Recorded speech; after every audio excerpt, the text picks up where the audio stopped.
Hi everyone, welcome back to Some Guys Movie Reviews. Today we're going to be talking about the best movies of 2022. Let's get started.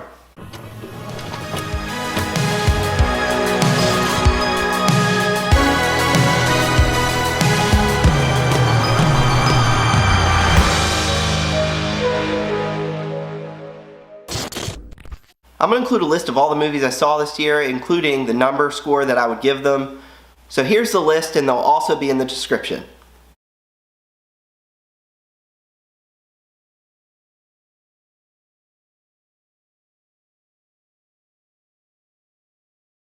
I want to start out with two honorable mentions that fought for my top 10 spot. The first one is Barbarian. This was definitely the most surprising film for me. I really enjoyed this horror flick. Definitely think you should check it out if you haven't. The next one is Nope. Directed by Jordan Peele. I think this movie is great. It grew on me. When I first saw it, I didn't love it, but after rewatch and when thinking about it, it grew on me, and I really think it's a great film.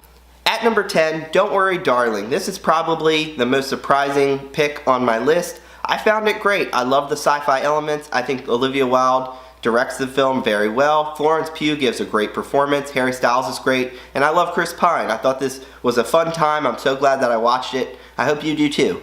At number 9, we have Baz Luhrmann's Elvis. Austin Butler delivers a career-defining performance. He's exemplary as Elvis. This could have come off as a parody or an impersonation, but you fully believe that he is Elvis in this film.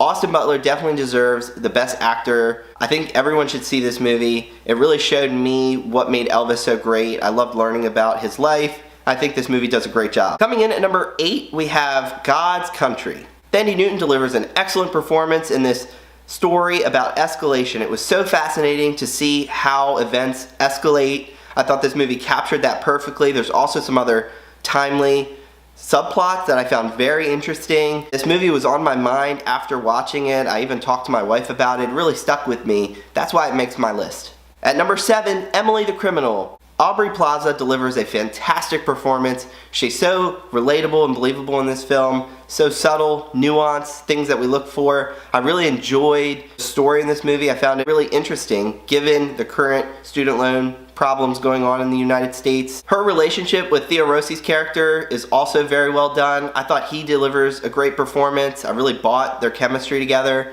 Overall, I think this is a great film. Definitely check it out. At number 6, we have BJ Novak's directorial debut, Vengeance.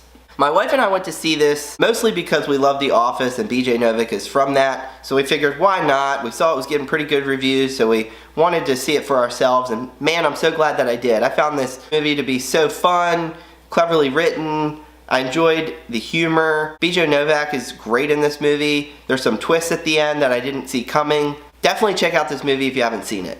Coming in at number 5, we have Glass Onion, the sequel to Knives Out. I love Knives Out. I'm so glad that Rian Johnson made a sequel, and man, this was so fun, well written. I liked the plot twist. The narrative was very strong. I liked all the supporting cast. Daniel Craig delivers a fantastic performance.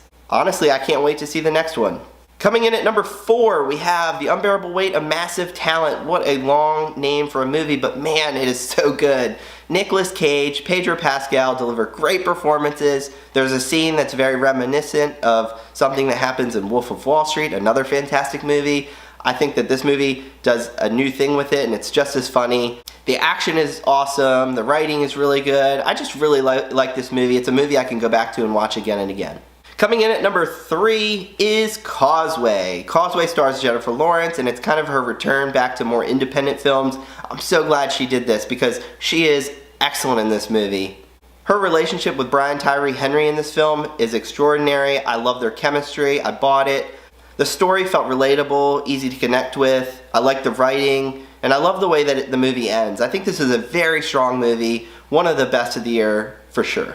At number 2, we have Prey, and in my opinion, it is the best Predator movie. I know that's probably controversial. A lot of people love the first Predator, but man, this movie is so good.